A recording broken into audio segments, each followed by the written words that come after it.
கர்த்தருடைய பரிசுத்த நாமம் மகிமைப்படுவதாக.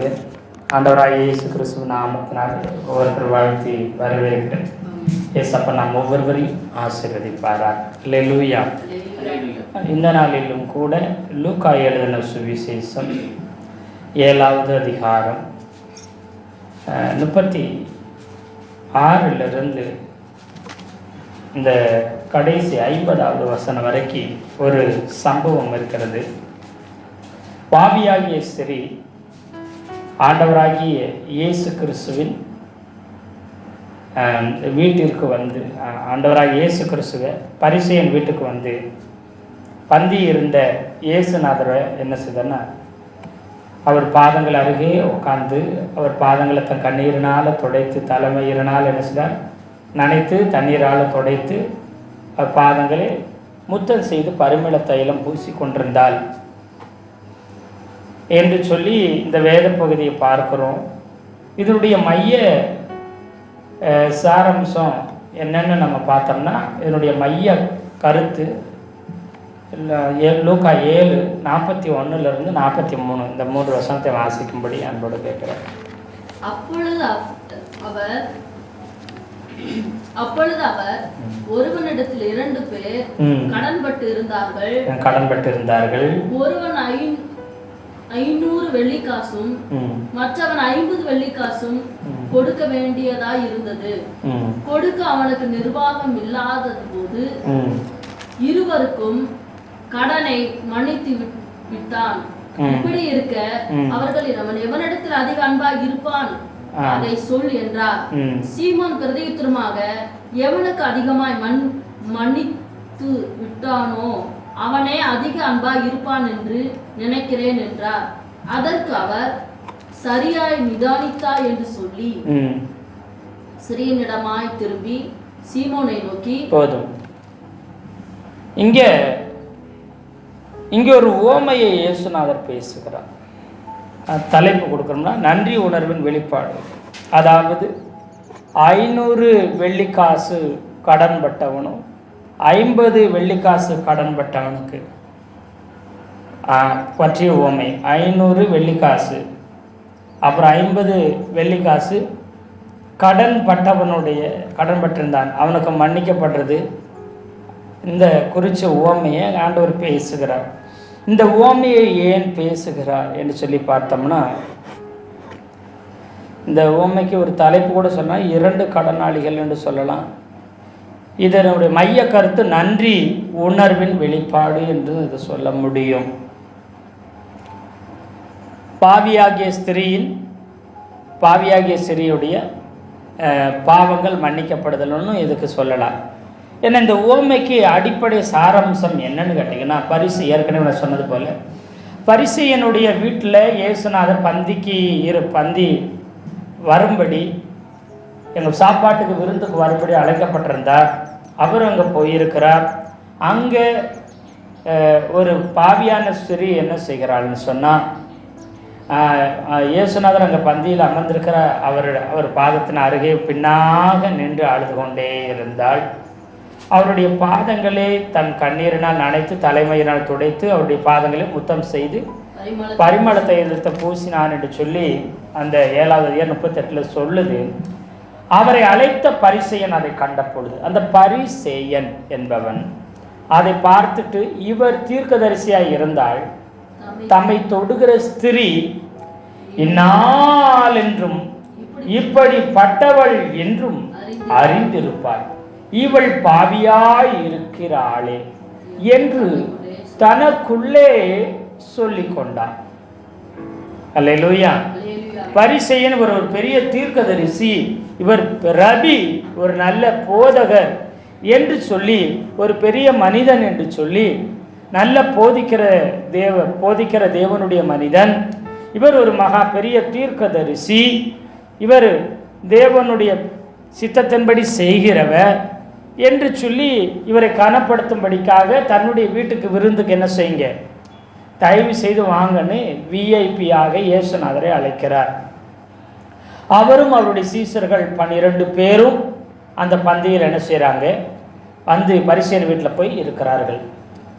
அப்போதான் ஒரு பந்தி இருக்கும் பொழுது பின்னாடி நின்று ஒரு பெண், பாவியான ஸ்திரீ பின்னாடி நின்று அழுது கொண்டு இருக்கிறாள். அந்த காலத்தில் பந்தி இருக்கிறவர்கள் என்ன செய்வாங்கன்னா, காலை பின்னாடி மடக்கி வச்சுட்டு முன்னாடி சாய்ந்து பந்தி இருப்பாங்க. நம்ம ஊர்களில் சாப்பிடுகிற மாதிரி காலை கீழே வச்சு அப்படி நேரம் உட்காந்தோ, இல்லை காலை முன்னாடி நீட்டியோ, இல்லை காலை சமணக்கால் போட்டோ இயேசுநாதர் சாப்பிட்ருந்தாருன்னா, அவர் பந்தியில் சாப்பாடு பந்தியில் உட்கார்ந்துருக்கிறாரு. இந்த பாவியான ஸ்திரீ எங்கே இருக்குது? இயேசுவில் பின்னாடி நிற்குது. அல்லேலூயா. அப்போது சாப்பிட்டு இருக்கும்போது நம்ம ஊரில் மாதிரி சமணக்கால் போட்டு சம்மணம் போட்டு உட்காந்துட்டு இயேசுநாதர் காலையில் பரிமள தைலத்தை ஊற்ற முடியும். அந்த தைலத்தை பரணி வெள்ளங்கள் அந்த பரணி தைலத்தை ஊற்றிருக்க முடியுமா? பரிமள தைலத்தை ஊற்றிருக்க முடியுமா? காலில் ஊற்றிருக்க முடியாது. அப்போ நம்மளை மாதிரி டேபிள் ஸ்டூலு அந்த மாதிரி சேரை போட்டு டைனிங் டேபிளில் உட்காந்துருந்தாருன்னா அவர் கால் முன்னாடி மடங்கி இருந்திருக்கும். ஆமாவா இல்லையா? முன்னாடி இருந்திருக்கும். அப்போ முன்னாடி வந்து நின்று தான் காலில் ஊற்றணும், கண்ணீரை வடிக்கணும், தலைமையில துடைக்கணும். அப்போது நம்முடைய சாப்பாட்டு முறைமை வேற. அப்போது யூதர்களுடைய சாப்பாட்டு முறை அந்த காலத்தில் 2000 வருடத்துக்கு முன்னாடி இருந்த முறைமை வேறாக இருந்தது. அவங்க உட்கார்ந்து இருந்திருக்கிறது எப்படி உட்காந்துருந்தா இப்படி உட்கார்ந்து இருந்திருப்பாங்க. அல்லேலூயா. முன்னாடி நினைச்சிங்க, தலையணை சொல்லக்கூடிய உருண்டையாக இருக்கும்.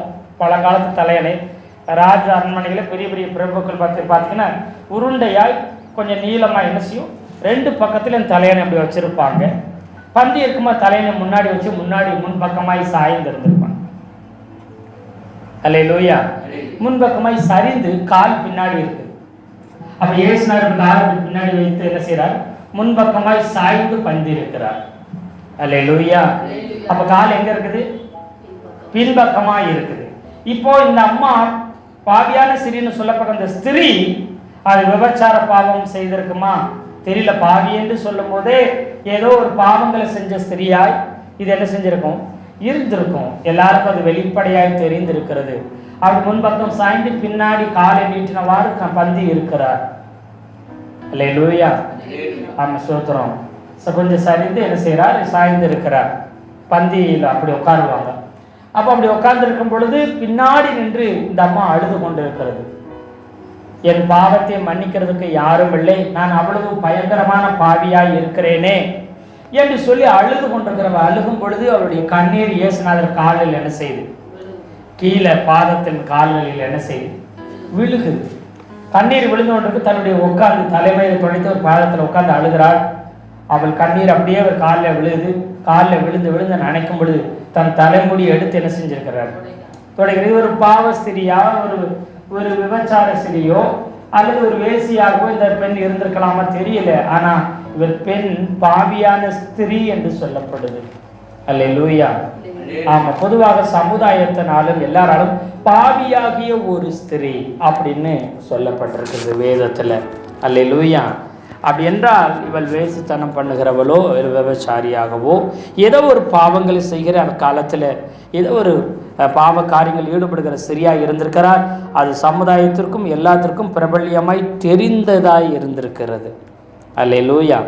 இந்த காலத்திலும் நவீன காலத்தில் இந்த கிளப்புகளில் பார்களில் போய் என்ன பெண்கள் என்ன செய்கிறாங்க? பணத்திற்காக என்ன செய்கிறாங்க? ஆடுகிறது, பாடுகிறது போன்ற பாவங்களை செய்கிற மாதிரி. ஒருவேளை அந்த காலத்தில் இந்த பெண் எந்த பாவம் செய்தாள் என்று தெரியவில்லை. ஆனாலும் இவள் என்ன செஞ்சிருக்கிறாள்? பாவியான ஸ்திரீ என்று சொல்லி அங்கே வேதம் எழுதி வைத்திருக்கிறது. அது மாத்திரம் இல்லை, பரிசேயனும் சொல்லுகிறான், தன்னை இவர் தீர்க்கதரிசியாக இருந்திருந்தா தன்னை தொடர்ந்து யாருன்னு என்ன செஞ்சுருக்கோம்? யாருக்கு தெரிஞ்சிருக்கணும்? சொல்லாமலேயே இயேசுநாதராகிய தீர்க்கதரிசிக்கு என்ன செஞ்சுருக்கோம்? இது யாருன்னு தெரிஞ்சு. சமாரிய ஸ்திரியை பார்த்த உடனே இயேசுநாதர் சொல்லி, என் தாகத்துக்கு தண்ணீர் என்ன செய் தாய் என்று கேட்கிறார். நீ யூதனாக இருக்க சமாரியாளாகி என்னிடத்தில் நீ தாகத்துக்கு தாய் என்று எப்படி கேட்கலாம்? அப்படி சொல்லி அவர் சத்தம் முடியாது. நீங்கள் தான் தண்ணி வாங்கி குடிக்க மாட்டீங்களே, எங்களிடத்தில் நாங்கள் புறஜாதிகளே அப்படி சொல்லி அங்கே சொல்லி கொண்டிருக்கிறார். அப்புறம் உங்கள்கிட்ட தாகத்துக்கு தான்னு கேட்கறது யாருன்னு நீ அறிந்திருந்தால் நீ என்ன சொல்லியிருப்ப? அவரிடத்தில் நீயே தாகத்துக்கு என்ன கேட்டிருப்ப? தண்ணீரை கேட்டிருப்பாய் என்று சொல்லி என்ன செய்கிறார்? யோவான் எழுதின சுவிசேஷம் 4வது அதிகாரத்தில் இந்த சம்பவம் என்ன செய்யுது? நடக்கிறது. அல்லேலூயா. 4வது அதிகாரத்தில் 9வது வசனத்தில் 10வது வசனத்தில் இது சொல்லப்பட்டிருக்குது. அல்லேலூயா. அப்போ அந்த ஸ்திரீ சொல்லுகிறது என்ன சொல்லுகிறான்னா, ஆண்டவரே, மொண்டு கொள்றதுக்கு உங்கள் கையில் பாத்திரம் இல்லை, கிணறும் ஆழமாக இருக்குது, பின்ன எங்கே உமக்கு ஜீவ தண்ணீர் உண்டாகும் என்று சொன்ன உடனே, ஆமாம் சுத்தரும் இது சொல்கிற இந்த கிணற்றை யாக்கோபு என்ன செய்கிறாரு? பிதாவாகி யாக்கோபு இது தோண்டினார், இது உண்டு பண்ணார், நீங்கள் யாக்கோபை விட பெரியவரா என்று சொல்லி அவ கேட்குறா.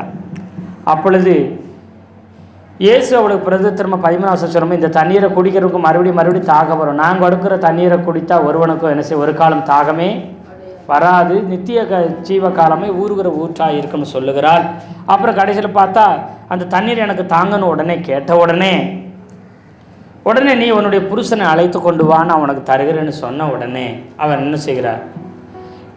அவள் எனக்கு இப்போ புருஷன் இல்லை என்ற மாதிரி சொல்லுகிறாள். அல்லேலூயா. எனக்கு புருஷன் என்ன சொன்ன? நீ சொன்னது சரிதான், இதுக்கு முன்னாடி உனக்கு 5 கணவர்கள் இருந்தார்கள், இப்போ இருக்கிறவ உனக்கு புருஷன் அல்ல என்று சொன்னவனே அவருடைய மறைமுக பாவ காரியங்கள் அவர் சொல்லுகிறார். அல்லேலூயா. சொன்ன உடனே தெரிந்து விட்டது. உடனே நீர் தீர்க்கதரிசி என்று காண்கிறேன் என்று சொல்லி அவள் இயேசுநாதரை பார்த்து சொல்லுகிற காரியத்தை நாம் பார்க்கிறோம். அங்கே அவளுடைய பாவங்களை அவர் நேரடியாக அல்ல, மறைமுகமாக அவர் என்ன செய்கிறார்? சுட்டி காண்பித்து தன்னை விசுவாசிக்கும்படி அவள் செய்கிறார். ஆனால் அவர் செய்கிறார் இயேசுநாதர். இந்த இடத்துல அவர் அப்படி செய்யவில்லை. அல்லேலூயா. அல்லேலூயா. ஆமாம் சோத்ரா. அவர் அப்படி செய்யவில்லை. அவருடைய பாவத்தை சுட்டி காமிக்கவில்லை, அவருடைய பாவங்களை அவர் மன்னிக்க விரும்பினார். அல்லேலூயா. கர்த்தருடைய நல்ல நாமம் மகிமைப்படுவதாக. இங்கே அவர் சொல்கிறார், நீ இவர் தீர்க்கதரிசின்னு நினச்சேன், தீர்க்கதரிசியாக இருந்து அவர் எல்லாத்தையும் கண்டுபிடிச்சி சொல்லியிருக்க வேண்டுமே, ஆனால் அவர் சொல்லவில்லையே அப்படின்னு சொல்லிட்டு அவர் பேசுகிறார். இந்த பரிசேயன் சொல்லுகிறார். அல்லேலூயா. அதுக்கப்புறம் தான் இயேசுநாதர் என்ன செய்கிறார்னா 40வது வசனம், இயேசு அவளை நோக்கி, சீமோனே, உனக்கு நான் ஒரு காரியம் சொல்ல வேண்டும் என்றார். அதற்கு அவன் போதகரை சொல்லும் என்றார். அப்பொழுது அவர், ஒருவனிடத்தில் 2 பேர் கடன்பட்டு இருந்தார்கள், ஒருவன் 500 வெள்ளிக்காசும் மற்றவன் 50 வெள்ளிக்காசும் கொடுக்க வேண்டியதாய் இருந்தது. கொடுக்க அவனுக்கு நிர்வாகம் இல்லாத போது இருவருக்கும் கடனை மன்னித்து விட்டான். இப்படி இருக்க இப்போ தன்னுடைய சீசர்கள் 12 பேர்ல ஒருவராகிய யாரை பார்த்து பேசுகிறார்னா சீமோனை பற்றி. அல்லேலூயா. சீமோனை பார்த்து ஒரு கேள்வி கேட்கிறார். அங்கே ஒரு கேள்வி, சீமோனை, நான் உனக்கு ஒரு காரியம் சொல்ல வேண்டும் என்றார். அதற்கு அவன், போதகரே சொல்லும் என்றான். அப்பொழுதுதான் இந்த ஓமை பேச ஆரம்பிக்கிறார். அல்லேலூயா. 500 வெள்ளிக்காசு கடன்பட்டவனும் வெறும் 50 வெள்ளிக்காசு கடன்பட்டவனுக்கும் அவனுடைய எஜமானர் 2 பேருக்கும் மன்னித்து விடுகிறார். இப்போ இவன் கேட்குற கேள்வி, இவள் பாவியாகிய ஸ்திரியா இருக்கிறாளே, இவள் தன்னை தொடர்வது யாருன்னு தெரிஞ்சிருந்து, நீ பாவியான ஸ்திரீ, என்னை தொடாதே, உன்னால் நான் தீட்டுப்பட்டு விடுவேன் என்று என்ன செஞ்சிருக்கணும்? சொல்லி இருக்கிறமே. இவள் வெளியேறப்பட்ட தைலத்தை கொண்டு வர இவளுக்கு இந்த பாவியாகிய ஸ்திரியா எந்த பணங்காசு குறைவில்லை. தன் பாவத்தினால் நிறைய பொருட்களை, பணத்தை சம்பாதித்திருந்திருக்கிறார். இந்த வெளியேறப்பட்ட பரிமள தைலத்தை அவள் எளிதில் கையில் கொண்டு வருகிறார் என்று சொன்னால், இது வெளியேறப்பட்டது. அல்லேலூயா. இது விலை மதிக்க முடியாதது. இதை வாங்கிட்டு வந்திருக்கிறான்னு இவள் கையில் ஏராளமான பணங்கள் இருந்தது, வசதி இருந்தது. பாவத்தின் மூலம் அநேகத்தை சம்பாதிக்க அவளால் முடிந்தது.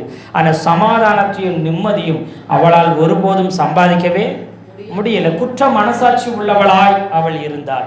நிம்மதியற்ற வாழ்க்கை வாழ்ந்தாள். ஆடம்பரமான வாழ்க்கை, அழகான வாழ்க்கை, விலையேறப்பட்ட வஸ்திரம், அது மாத்திரமில்லை, விலை உயர்ந்த பொருட்கள், எல்லாருக்கும் பிரபல்யமாய் தெரிந்திருந்தாள். பாவத்தின் நிமித்தம் எல்லாருக்கும் தெரிந்தவளாய் அவள் காணப்பட்டிருந்தாள்.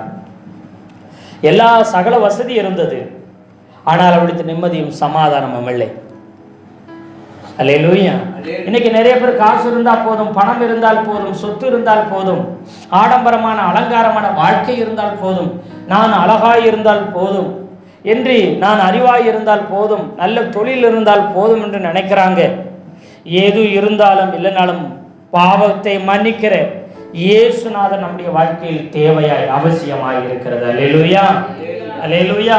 நாம் இன்னைக்கு என்ன நினைக்கிறோம்? நான் வறுமையில் இருக்கிறேன், நான் குறைவில் இருக்கேன், எனக்கு வசதியான வாழ்க்கை இல்லை, சொத்து பத்துகள், வீடுகள், வருமானம், பணங்கள் இல்லை, அது இருந்தால் என் வாழ்க்கை சந்தோஷமா இருக்கும், அது இருந்தால் என் வாழ்க்கை சமாதானமா இருக்கும், அது இருந்தால் என் வாழ்க்கை பரலோகத்தை போல இருக்கும் என்று அநேகர் எம்மை நினைத்து கொண்டிருக்கிறாங்க. அது முற்றிலும் தவறானது. இயேசுநாதர் பாவங்களை மன்னிக்கிற, நம்மை ரட்சிக்கிற, நம்மேல் அன்பு வைக்கிற இயேசுநாதர் இல்லாத வாழ்க்கை தான் அது பரிதாபமான வாழ்க்கை. அல்லேலூயா. அது சமாதானம் இல்லாத, சந்தோஷம் இல்லாத, நிம்மதி இல்லாத வாழ்க்கை, அது நிரந்தரமற்ற வாழ்க்கையாய் இருக்கிறது. இவள் எல்லாவற்றிலும் தேடி பார்த்து சந்தோஷத்தையும் சமாதானத்தையும் நிம்மதியும் தேடி பார்த்தா எங்கேயும் சந்தோஷம் பணத்திலேயோ பொருள்லையோ சொத்துலையோ ஆடம்பரத்திலேயோ அழகுலையோ அவன் சுற்ற அவர் பேர் பிரபல்யமாய் இருந்தது. அவள் எல்லாவற்றுக்கும் தெரிந்தவளாய் இருந்தாள். தன்னுடைய சரீரத்தில் உண்டாகுகிற சந்தோஷம் எதிலேயுமே அவளால் என்ன செய்ய முடியல, நிம்மதியை கண்டுபிடிக்க முடியவில்லை. அல்லேலூயா. அவளுக்கு ஒன்னே ஒன்று தெரிஞ்சது, இயேசுவை பற்றி கேள்விப்பட்டிருந்தாள். அவள் கேள்விப்பட்டவுடனே என்ன செய்தார்? இயேசுநாதற்ற யார் போனாலும், குஷ்டரோகிக்கு, திமிர்வாதக்காரனுக்கு என்ன செய்ய, உன் பாவங்கள் உனக்கு மன்னிக்கப்பட்டது, எனக்கு சித்தம் உண்டு, நீ சுத்தமாகுன்னு சொல்லினார். திமிர்வாதக்காரனை படுத்த படுக்கையாக இருந்தவனே என்ன செய்ய, உன் பாவங்கள் உனக்கு மன்னிக்கப்பட்டதுடா, மனுஷகுமாரனுக்கு பாவங்களை மன்னிக்கும் அதிகாரம் உண்டு என்று இதையெல்லாம் அந்த ஸ்திரீ கேள்விப்பட்டிருந்தாள். அல்லேலூயா. வியாதியை சுகமாக்குறது மாத்திரமல்ல, பிசாசுகளை துரத்துகிறது மாத்திரமல்ல, ஒருவர் செய்கிற பாவத்தை மன்னிக்கிறவராய். இந்த விபச்சாரத்தில் கையும் மையமாய் பிடிக்கப்பட்ட ஒரு ஸ்திரீ வருகிறார். அவளை பிடித்து கொண்டு வந்து இவளை கல்லெறிந்து கொல்ல வேண்டும்னு சொல்லி கேட்குறாங்க. யார் பாவம் இல்லாதவங்க யாரோ அவங்க என்ன செய்யுங்க, கல்லெறிந்து கொல்லுங்கன்னு சொல்லி எல்லாரும் அவளை விட்டுட்டு போயிட்டாங்க. நானும் உன்னை என்ன செய்யறது, நியாயம் தீர்க்கிறது இல்லை, உன் பாவங்கள் உனக்கு மன்னிக்கிறேன், இனி நீ பாவம் என்ன செய்யாதே செய்யாதேன்னு சொல்லி பாவங்களை மன்னித்தார். இதெல்லாம் இந்த பாவியான ஸ்திரீ கேள்விப்பட்டிருந்திருக்க வேண்டும். பாவங்களை மன்னிக்க ஒருவர் மாத்திரமே உண்டு, அவர் ஆண்டவராகிய இயேசு கிறிஸ்து மாத்திரமே என்று சொல்லி அவர் இயேசுநாதர் ஓடோடி வந்தார். எத்தனை பேர் ஆமென் சொல்றீங்க? அல்லேலூயா. வேற யாராலையும் பாவத்தை மன்னிக்கவே முடியாது. வேற எந்த தெய்வங்களாலையும் மன்னிக்க முடியாது, எந்த மனிதர்களாலையும் மன்னிக்க முடியாது, எந்த சக்திகளாலையும் மன்னிக்க முடியாது.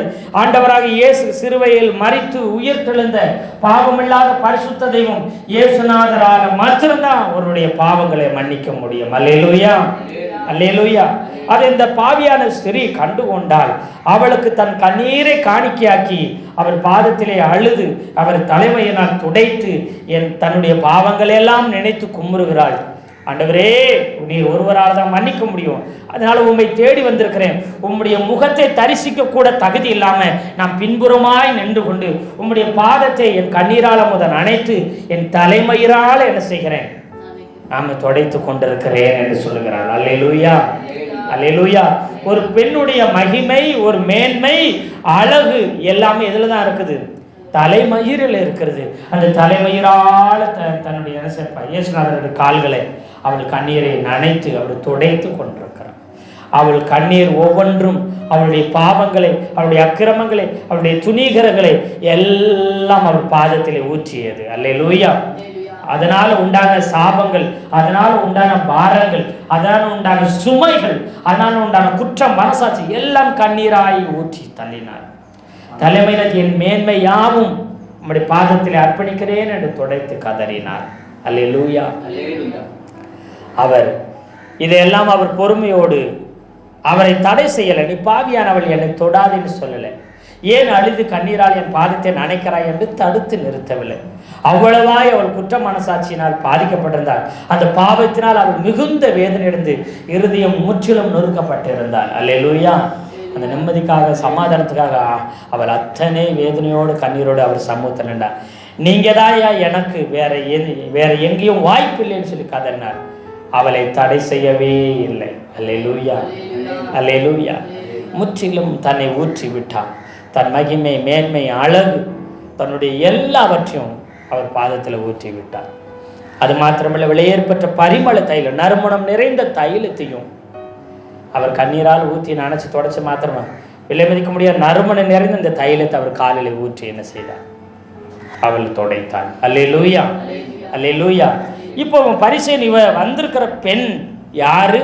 இவர் என்ன தொழில் செய்கிறாள்? இவள் எப்பேற்பட்ட மனுஷி? இவள் எப்படிப்பட்டவள் என்று இயேசுநாதர் இன்னும் அறியலை அப்படி நினைத்து கொண்டிருந்தார். அதனால் அவர் ஒரு அற்பமாய் நினைக்க ஆரம்பித்தான். அப்போ தான் சீமனை கூப்பிட்டு பேசினார். அல்லேலூயா.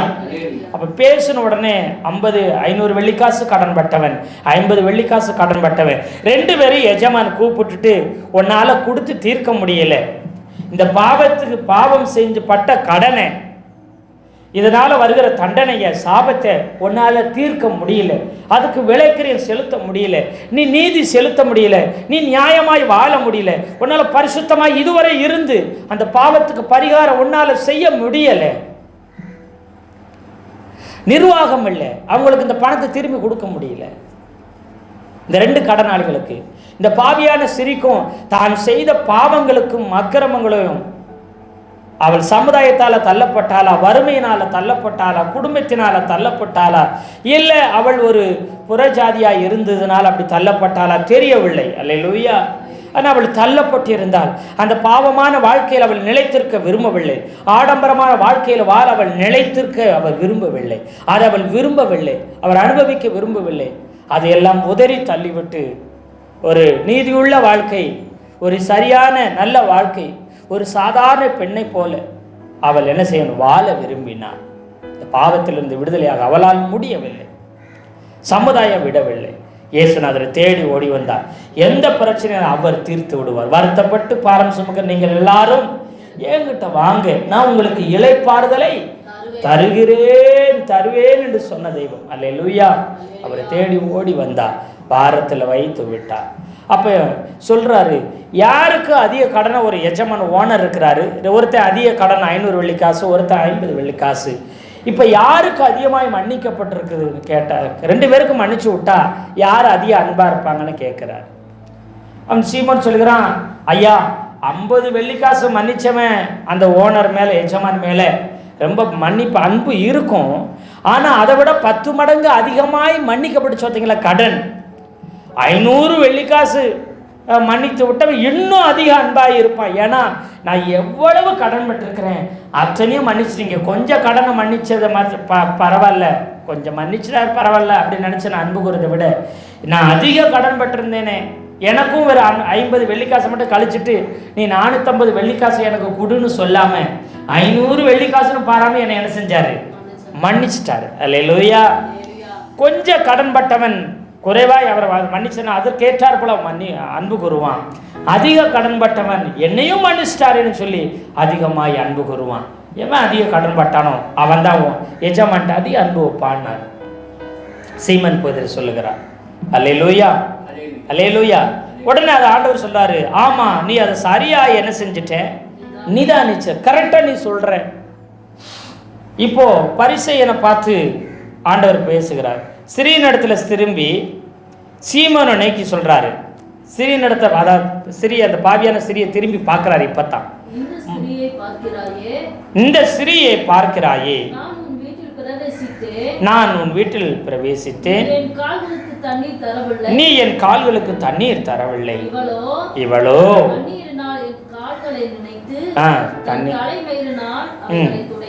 தலைமையில. இப்ப என்ன சொல்றாரு? சீமோன் உனக்கு பார்த்துக்கிட்டு அந்த சிறிய என்ன செய்யறாரு?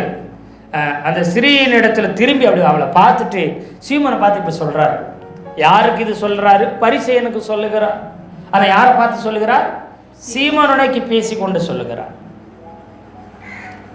நான் வீட்டுக்கு வந்தா, யூதர்களின் கலாச்சாரப்படி ஒருத்தர் வீட்டுக்கு வந்தா அவங்களுக்கு என்ன செய்யணும்?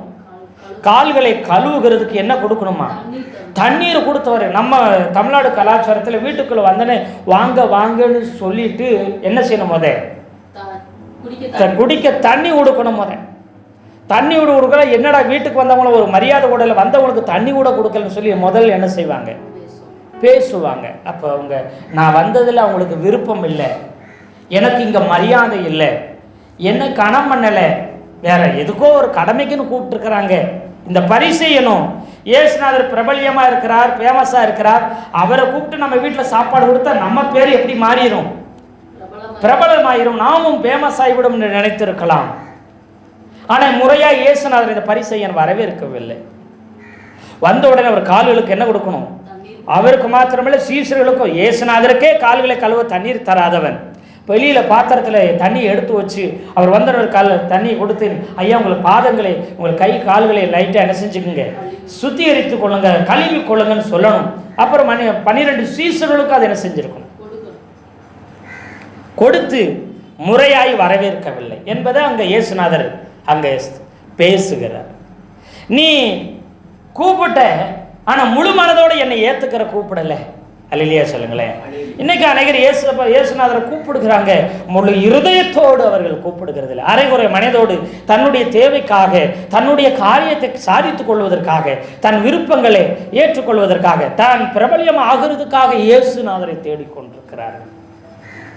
முழு மனதோடு அவரை தேடினால் அவரை கண்டடைவீர்கள். அல்லேலூயா, அல்லேலூயா, ஆமே சோத்ரா. அதை சொல்ற வருங்க, நீ என் கால்களுக்கு தண்ணீர் தரவில்லை, இவளோ தண்ணீர் அல்ல, தன் சொந்த கண்ணீரே வடித்து என் கால்களை கழுவினான். கண்ணீரை நான் நினைத்து தலைமுடியில என்ன செய்தான். அப்போ என்ன அர்த்தம்? தண்ணீரே கொடுக்கலனா இவன் கைகாலை துடைக்கிறதுக்கு துணி கொடுத்துருப்பானா? கொடுக்கவில்லை. அதோடு தான் அவர் உள்ளே வந்து என்ன செய்தார்? அமர்ந்திருந்தார். அல்லேலூயா. ஒருவேளை இவரிடத்தில் குற்றம் சாட்டும்படியா? இல்லை என்றால் இவர் மூலம் அவன் பிரபலம் அடையும்படியோ இதற்காகத்தான் கூப்பிட்டுருக்கிறான். வேற ஒன்றுக்காகவும் அவர் என்ன செய்யலை, முழு மனதாய் கூப்பிடவில்லை. பரிசேயன் இந்த பாவியான ஸ்திரியோ அவர் முழு மனதுடன் என்னிடத்தில் என்ன செய்தார்? அன்பு கூர்ந்தார். நீ என்னிடத்தில் குறைவாய் அன்பு கூர்ந்தார். ஏன்னா நீ நினைக்கிற நான் பாவம் செய்யலை, நான் பரிசேயன், நான் நீதிமான், நான் எல்லாவற்றிலும் சரியா இருக்கிறேன், நான் அந்த அளவுக்கு அதிகமாய் பாவம் எல்லாம் செய்து விடவில்லைன்னு நீ நினைக்கிறேன். உனக்கு கொஞ்சம் மன்னிக்கப்பட்டிருக்கிறதுனால நீ எவ்வளவு அன்பு கூறுகிறாய்? கொஞ்சம்தான் அன்பு கூறுகிறாய். சாப்பாடு கொடுக்கணும் இயேசுநாதருக்கு, என் வீட்டுக்கு ஒரு தடவை அழைக்கணும், அவருக்கும் அவருடைய சீசனுக்கு என்ன வைக்கணும், ஒரு விருந்து கொடுக்கணும்னு நினைக்க, அவ்வளவுதான். அதோட உன்னுடைய அன்பு முடிந்து விட்டது. இவள் அப்படி அல்ல. அல்லேலூயா. முழு இருதயத்தோடு அன்பு கூர்ந்தால் தன்னைத்தானே முற்றிலும் இயேசுநாதருக்கு அவர் அர்ப்பணித்து அவர் பாதத்தில் சரணடைந்து அன்பு கூர்ந்தார். ஏன்னா இவள் பாவியாகிய ஸ்திரீ என்று சொல்லுகிறாயே, எதற்கு என்று சொன்னால் இவள் இடத்தில் அதிக பாவங்கள் உண்டு. 500 வெள்ளிக்காசு பெற்றவனை போல இவள் அதிக பாவம் செய்திருக்கிறாள்.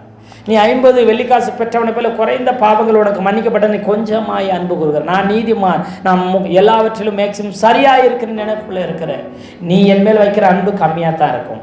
ஆனால் இந்த பாவியான சரி நான் ஒன்றுமே இல்லை, வாழ தகுதி இல்லை, உங்கள் பக்கத்தில் நிற்கிறதுக்கோ, உங்கள் காலை கண்ணீரால் நினைக்கவோ, என் தலைமையினால துடைக்கிறதுக்கோ, பரிமளத்தை எடுத்துகிற பூசுகிறதுக்கு எவ்வளவேனும் பாத்திரம் அல்ல.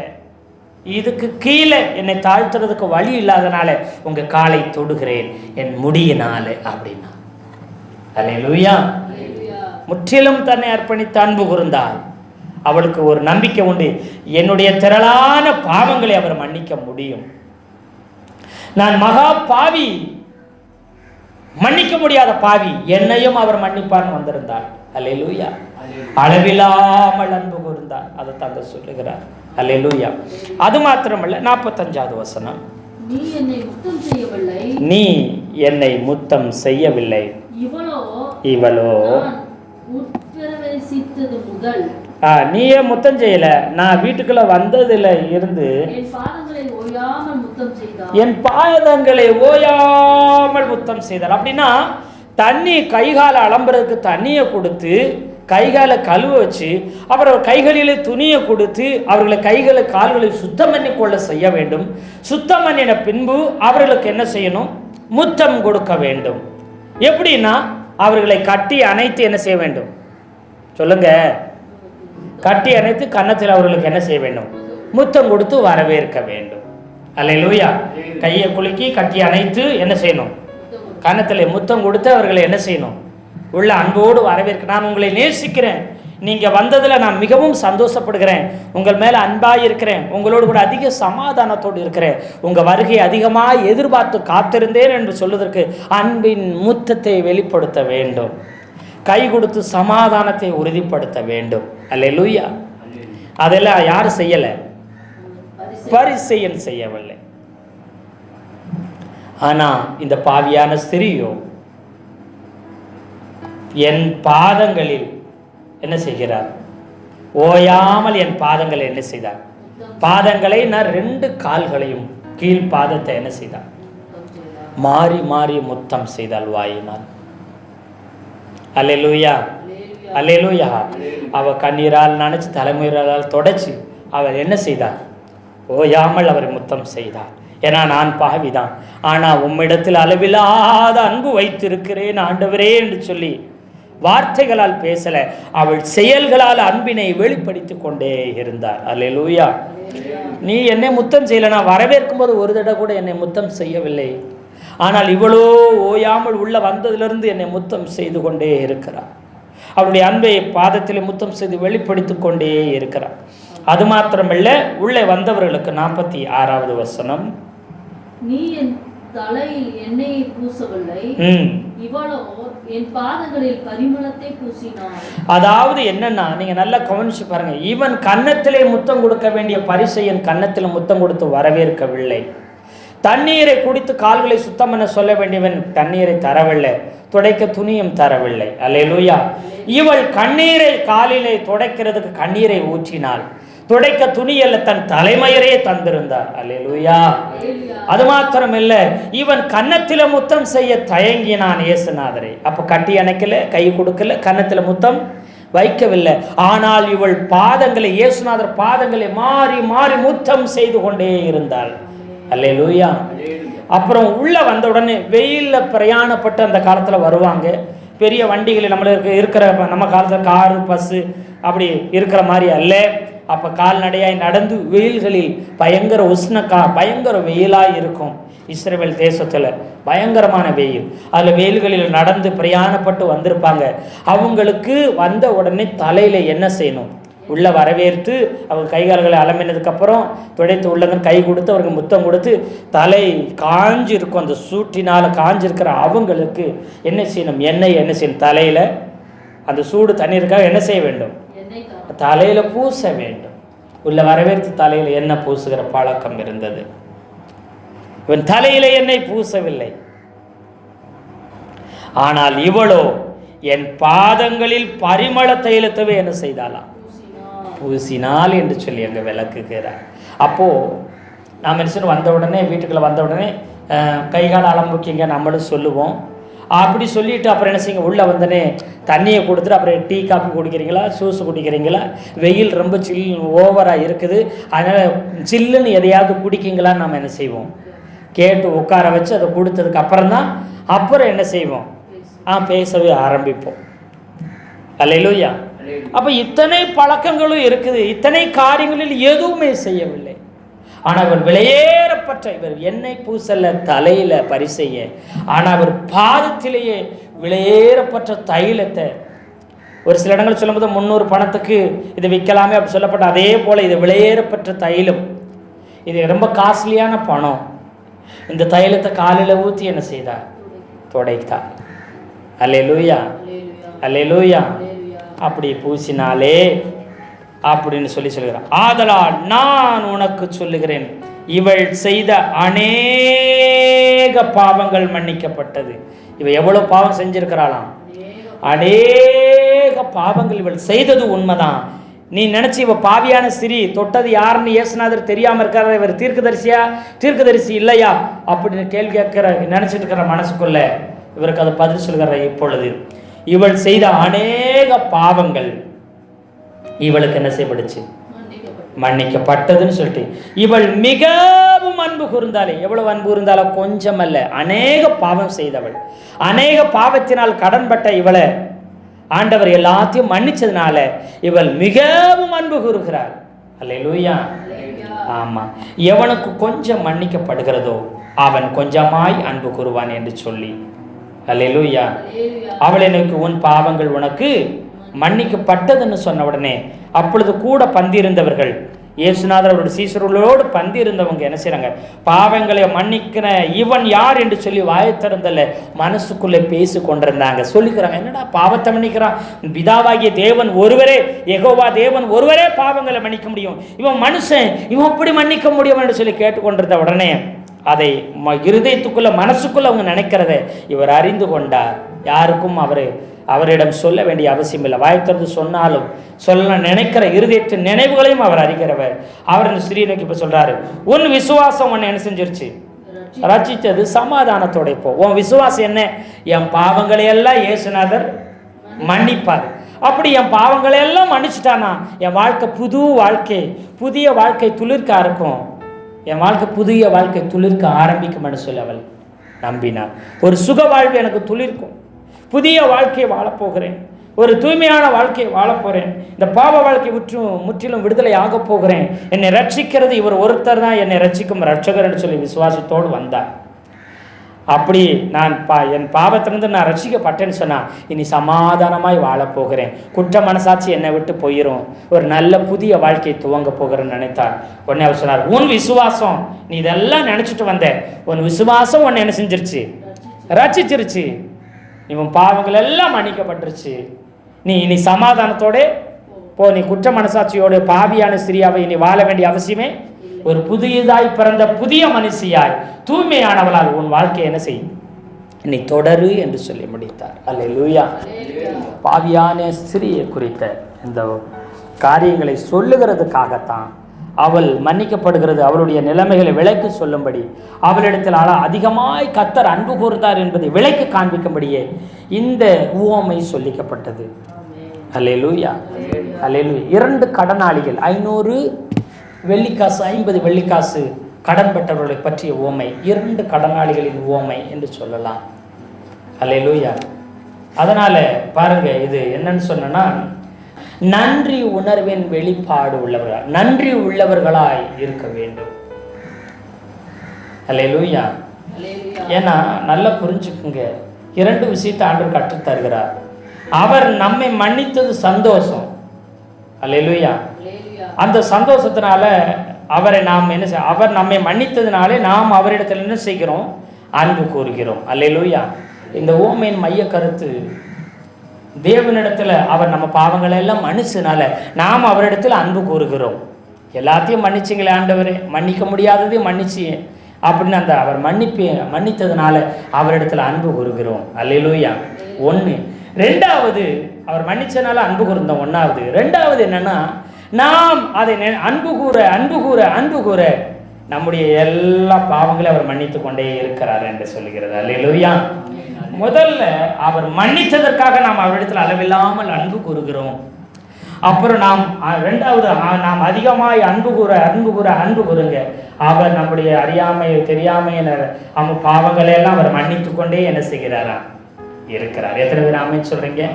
இப்போ ஒன்றும் இல்லை, அவர் பாவங்களை எல்லாம் மன்னிச்சுட்டாரு. அப்படியே நாம் என்ன செய்கிறோம்? மன்னிச்சனால அவரிடத்துல அன்பு கூறுகிறோம். அன்பு கூர்ந்ததுக்கு அப்புறம் இயேசுநாதரை மன்னித்ததுக்கு அப்புறம் நம்ம பாவம் செய்யாமலே இருக்கிறோமா? அறிந்தோ அறியாமலோ சிந்தையிலேயோ ஒரு சில காரியங்களை நாம் செய்து விடுகிறோம். இப்போ அவரிடத்துல தொடர்ந்து நாம் அந்த அன்பு அவர் மேல உள்ள அன்பு நமக்கு அதிகரிக்க அவர் நாம் அறிந்தோ அறியாமல் செய்கிற பாவங்களை அவர் முற்றிலும் மன்னித்து கொண்டே இருக்கிறார். அவரை நாம் நெருங்க நம்முடைய பாவ கிரியைகள், பாவ எண்ணங்கள், பாவ சிந்தையினை செய்கிற காரியங்கள் ஃபர்ஸ்ட் கிரியையினால் செய்தோம், வார்த்தையினால் செய்தோம், செயல்களால் செய்தோம். அப்புறம் இப்போ என்ன செய்ய, நம்மளை அறியாமலே என்ன செய்ய கலைகள் விதைக்கப்படுகிறது போல சிந்தையிலேயோ எண்ணங்களிலோ இருதயத்திலேயோ செய்கிற பாவங்களை நம்மளால் மேற்கொள்ள முடியாமல் போகிற நிலைமையில் அவரிடத்தில் அதிகமாகி அன்பு கூர்ந்து நெருங்க அவர் நம்ம எல்லா பாவங்களையும் மன்னிக்க ஆரம்பிக்கிறார், மன்னித்து கொண்டே இருப்பார். அல்லேலூயா. அப்போ நம்ம கொஞ்சமாக படிப்படியாக நாம் நீதிமானாகிய நாம் பரிசுத்தமாக்கப்பட்டு கொண்டே இருப்போம், அவரை நெருங்கி கொண்டே இருப்போம். எத்தனை பேர் ஆமென் சொல்றீங்க? அல்லேலூயா. ஆமென். அன்பு திரளான பாவங்களை என்ன செய்யுமா? மூடும் என்று வேத வசனம் சொல்லுகிறது. முதலில் நான் அல்ல, நீயே எனக்கு நன்றி உள்ளவனாய் இருக்க வேண்டும். யார் சொல்லுவது? கர்த்தர். நான் அல்ல, நீதான் எனக்கு முதல்ல எப்படி இருக்கணும்? நாம் ஒவ்வொரு நாளும் நன்றி உணர்வுள்ளவளாய் இருக்கணும். நான் உனக்கு அந்த அளவு மன்னித்திருக்கிறேன் என்று கர்த்தர் சொல்லுவார். நீ ஒவ்வொரு நாளும் அன்பு கூறணும். நான் மன்னித்தது அளவிட முடியாதது. நீ எப்பயுமே என்னிடத்துல என்ன செய்யணும்? நன்றி உள்ளவனாயிரு. அடுத்து இந்த மன்னிப்பை நீ ஒரு நாளும் மறந்து விடாதே. நீ மறக்காமல் இருந்தால் நீ மற்றவனையும் மன்னிக்க முடியும் என்று சொல்லுகிறார். நீ அந்த நன்றியை மறக்காமல் இருந்தேனா, இயேசுநாதருக்கு நன்றி உள்ளவனாக இருந்தா, இயேசுநாதத்தில் அதிகமாக அன்பு கூற ஆரம்பிச்சினா, நீ மற்றவங்களையும் என்ன செய்ய ஆரம்பிச்சிருவே? மன்னிக்க ஆரம்பித்து விடுவாய். அல்லேலூயா, அல்லேலூயா.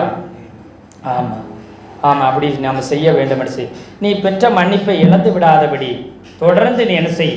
தேவனிடத்தில் அன்பு கூறு, நன்றியுள்ளவனாக இரு. அது மாத்திரமில்லை, மற்றவர்களை மன்னித்து கொண்டே இரு. நீ இதை நினைவில் என்ன செஞ்சுக்கோ, வைத்துக்கொள். நீ தேவனிடத்தில் எவ்வளவு அன்பு கூற முடியுமோ அவ்வளவு அன்பு கூற ஆரம்பி, அவ்வளவு உன் பாவங்கள் திரளாய் மன்னிக்கப்படும் என்று கர்த்தர் இந்த ஓமை மூலம் சொல்லுகிறார். அல்லேலூயா. ஆமே. கர்த்தர் தாமே இந்த வார்த்தையில் கொண்டு நாம் ஒவ்வொருத்தரையும் ஆசீர்வதிப்பாராக. ஆமேன், ஆமேன், ஆமேன்.